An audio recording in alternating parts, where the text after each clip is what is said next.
Welcome to MR study booster. आपको पता है कि हम कर रहे हैं NCERT क्लास 7th का चैप्टर नंबर 1 हिस्ट्री का, tracing the changes in 1000 years. इस चैप्टर में हम पढ़ रहे हैं जितने भी चेंजेस हुए हैं हजारों सालों में, उन सबको हम पढ़ रहे हैं।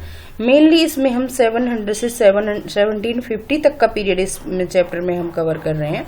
उसमें क्या क्या चेंजेस हुए ये हम पढ़ रहे हैं। और हिस्टोरियंस जो थे उन्होंने डिफरेंट टाइप्स के सोर्सेस का यूज़ किया, और इसमें अपने last year for example you read about rulers of गुप्त डायनेस्टी। हमने लास्ट ईयर 6th क्लास में गुप्त डायनेस्टी के बारे में पढ़ा, और इस बुक में हम 700 से लेके 1750 तक के पीरियड को पढ़ रहे हैं। आप देखेंगे कि कुछ जो सोर्सेस का जो हिस्टोरियंस इस्तेमाल कर रहे हैं वो पहले वाले ही वो यूज कर रहे हैं, जैसे कि कॉइन्स, अभी भी वो सिक्कों का ही इस्तेमाल कर रहे हैं हिस्ट्री के बारे में जानने के लिए। इंस्क्रिप्शंस, शिलालेखों का इंस्क्रिप्शंस होते हैं जो शिलालेख जो शिलाओं पर लिखे हुए होते हैं। आर्किटेक्चर, भवन निर्माण कला का इस्तेमाल कर रहे हैं। एंड टेक्सचुअल रिकॉर्ड्स और बुक्स में उनको जो इन्फॉर्मेशन मिलती है, जो सूचना मिलती है, उसका वो इस्तेमाल कर रहे हैं। लेकिन कुछ कुछ चेंजेस भी वहां पर आए हैं। क्या हुआ है कि टेक्सचुअल रिकॉर्ड्स हैं, जो पुस्तकों के रिकॉर्ड्स हैं, वो अचानक से बहुत ज़्यादा मात्रा में कुछ मतलब बदल रहे हैं, बढ़ रहे हैं। और the slowly displaced the available information through the period paper gradually became cheaper. क्या हुआ इस पीरियड में, जो 14 सेंचुरी का पीरियड था, 13 सेंचुरी में जो पेपर था वो मतलब बहुत महंगा था, इजीली अवेलेबल नहीं था, लेकिन 14 सेंचुरी में पेपर इजीली अवेलेबल होने लगा। आइए यहाँ पे देखते हैं। फर्स्ट में लिखा है कि in the middle of the 13th century के मिडल में a scholar wanted to copy a book. अगर एक स्कॉलर को कोई बुक कॉपी करनी होती थी तो उसको एनफ पेपर नहीं मिलता था, और वो क्या करता था कि वो जो पुराने पेपर होते थे उन पे लिखी हुई राइटिंग को वॉश कर देता था, धो देता था, उनको पेपर को सुखा लेता था और उन पे दोबारा से राइटिंग करता था। बाद की सेंचुरी में क्या हुआ, जो लेटर सेंचुरी थी 13वीं शताब्दी के लास्ट वाले ईयर्स में क्या हुआ कि पेपर बहुत ही सस्ता हो गया 14 सेंचुरी की स्टार्टिंग में। अब तो शॉपकीपर भी क्या करने लगे कि कोई भी खाने की चीज पेपर में रैप करके देने लगे। तो आपके लिए क्वेश्चन क्या हो सकता है कि when was paper more expensive, paper अधिक महंगा कब था, 13 सेंचुरी में या 14 सेंचुरी में? अधिक महंगा कब था और इजीली अवेलेबल कब था? मोर एक्सपेंसिव कब था और इजीली अवेलेबल पेपर जो है कब था? नेक्स्ट हम देखेंगे कि क्या हुआ कि पेपर जो था वो वाइडली अवेलेबल हो गया। People use it only Holi text. अब लोग पवित्र पुस्तकें भी लिखने लगे इनमें। क्रॉनिकल्स ऑफ रूलर्स, और रूलर्स जो शासक जो थे उनके इतिहास का भी वर्णन करने लगे। लेटर्स भी लिखने लगे, और टीचिंग्स ऑफ द सेंट्स, संतों की जो शिक्षाएं थी, जो उनके प्रवचन या जो उनके अच्छी बातें थी, उन्हें भी लिखने लगे। पेटिशंस, कोर्ट में जो याचिका वगैरह लगाई जाती है उनको भी लिखने लगे। एंड जुडिशियल रिकॉर्ड, और न्यायालयों का सारा रिकॉर्ड भी यहाँ पर पेपर, क्योंकि इजीली अवेलेबल हो गया तो जो जुडिशरी होती थी उनका सारा रिकॉर्ड भी वो रखने लगे। And for registers of accounts and taxes, और सारे रजिस्टर्स वो मेंटेन करने लगे, टैक्सेस वगैरह के सारे अकाउंट्स रखने लगे। Manuscripts were collected by wealthy people. Manuscripts क्या होती हैं? हाथ से लिखी हुई जो सामग्री होती है उसको बोलते हैं मैन्युस्क्रिप्ट्स, और वो कुछ वेल्दी पीपल मतलब कुछ धनी लोगों के द्वारा वो कलेक्ट की गई, रूलर्स के द्वारा, कुछ शासकों के द्वारा, मोनास्ट्रीज, मठ में जो लोग रहते थे उनके द्वारा, और टेम्पल्स और मंदिरों के द्वारा भी वो सामग्री कलेक्ट की गई। कौन सी सामग्री? Manuscripts. They were placed in the libraries and archives. उनको लाइब्रेरीज और आर्काइव्स में रख दिया गया। आर्काइव्स क्या होते हैं? Archives a place where documents and manuscripts are stored. Archive एक ऐसा प्लेस होता है जहां पर डॉक्यूमेंट्स मतलब कि कागज और मैन्युस्क्रिप्ट्स मतलब कि हाथ से लिखी हुई सामग्री को इकट्ठा किया जाता है। Today all national and state governments have archives where they keep all their records and official records and transactions।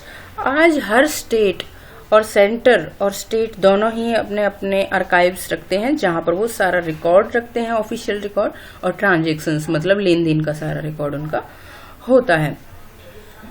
These manuscripts and documents provide a lot of detailed information to the historians, but they are also difficult to use. इन सब चीज़ों से, archive से, इनसे भी historians को बहुत सारी information हमारे past के बारे में मिली, लेकिन वो भी बहुत difficult थे use करने. और there was no printing press, printing press का अभी तक आविष्कार नहीं हुआ था, इन्वेंशन नहीं हुआ था. सो स्क्राइब्स, स्क्राइब्स कौन होते हैं? जो नकलवीस कह सकते हैं हम हिंदी में इनको, जो लिखी हुई सामग्री की नकल करते हैं. तो वो क्या करते थे? वो कॉपी करते थे, वो नकल करते थे मैन्युस्क्रिप्ट्स बाय हैंड.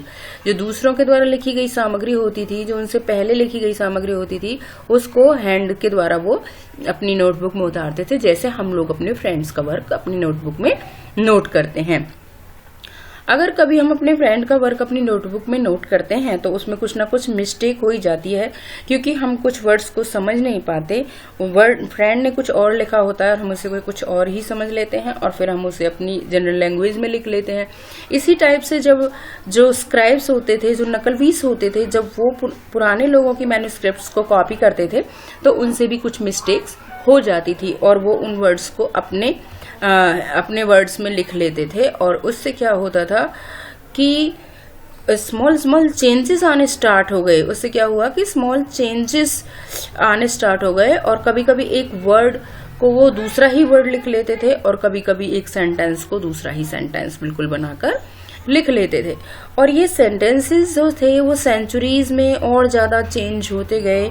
और जो मैन्युस्क्रिप्ट्स थी, जो हैंड रिटन थिंग्स थी, उनकी कॉपी होती थी और वो जो स्क्रिप्ट थी वो और ज़्यादा चेंज होती गई. वो जो ओरिजिनल मैन्युस्क्रिप्ट होती थी उसमें कुछ और आइडियाज़ होते थे और जो कॉपीड होती थी, जो स्क्राइब्स जिसको कॉपी करते थे, उसमें बिल्कुल ही दूसरा उनका मीनिंग मतलब कि चेंज होने लग गया. और फिर क्या हुआ? ये एक सीरियस प्रॉब्लम बन गई, because we rarely find the original manuscripts of the author today. क्योंकि मुश्किल से ही फिर जो ऑथर की ओरिजिनल मैन्युस्क्रिप्ट जो होती थी वो हमें बहुत डिफिकल्टी से अवेलेबल होने लगी. और हमें क्या करना पड़ता था कि दूसरे स्क्राइब्स की जो लिपि होती थी, जो उनके द्वारा नकल की हुई होती थी, हमें उन पर डिपेंड रहना पड़ गया. और इसका रिजल्ट ये हुआ कि मैन्युस्क्रिप्ट्स में बहुत सारे चेंजेस आ गए और ओरिजिनल क्या राइटर ने लिखा था ये समझना बहुत ही मुश्किल होता गया. यहाँ पे लिखा हुआ है, इसमें ये समझने की बात है कि नस्तालिक और सिकस्ते. नस्तालिक ऊपर लिखा है the Nastaliq style on the left. जो नस्तालिक स्टाइल था एक और एक सिकस्ते था. आपसे क्वेश्चन किया जा सकता है कि ये दोनों क्या थे, नस्तालिक और सिकस्ते? तो ये स्टाइल ऑफ टीचिंग थे, लिखने का तरीका था. स्टाइल ऑफ टीचिंग इनको बोलते थे, एक नस्तालिक और एक सिकस्ते. कभी कभी जो राइटर होते थे वो खुद भी अपनी लिखी हुई चीज को रिवाइज कर देते थे, वो खुद भी अपनी लिखी हुई चीज में कुछ चेंजेस कर देते. एग्जाम्पल के लिए हम ले सकते हैं कि 14th सेंचुरी में क्रॉनिकलर मतलब इतिहासकार, जो हिस्ट्री लिखते हैं, हिस्टोरियन भी बोलते हैं. और कौन थे वो? 14th सेंचुरी के जियाउद्दीन बर्नी. उन्होंने अपनी क्रॉनिकल पहले तो लिखी 1356 में, फिर उन्होंने उसका दूसरा वर्जन 2 साल बाद लिखा. The two differ from each other. अब ये दोनों ही वर्जन, फर्स्ट वर्जन जो उन्होंने 1356 में लिखा और सेकंड वर्जन जो उन्होंने 2 साल बाद लिखा, ये दोनों एक दूसरे से बिल्कुल अलग थे, ये दोनों एक दूसरे से भिन्न थे. एंड जो हिस्टोरियंस थे, then historians did not know, उनको 1960 तक फर्स्ट वर्जन के बारे में कुछ भी पता नहीं था. फर्स्ट वर्जन में उन्होंने क्या लिखा है ये उन्हें बिल्कुल भी पता नहीं था. It remained lost in the large library collection, क्योंकि ये जो सारे के सारा जो रिकॉर्ड था ये लार्ज लाइब्रेरी में, बहुत बड़ी लाइब्रेरीज होती थी, तो उसकी कलेक्शन में ये कहीं ना कहीं खो गया. अब मैंने जितना आपको अभी तक बताया है सेकंड पार्ट में, उसके बेस पे मैं आपसे कुछ क्वेश्चंस पूछ रही हूँ. What are manuscripts? मैन्युस्क्रिप्ट्स क्या होती थी? तो मैंने आपको बताया था अ बुक और डॉक्यूमेंट रिटन बाय हैंड्स.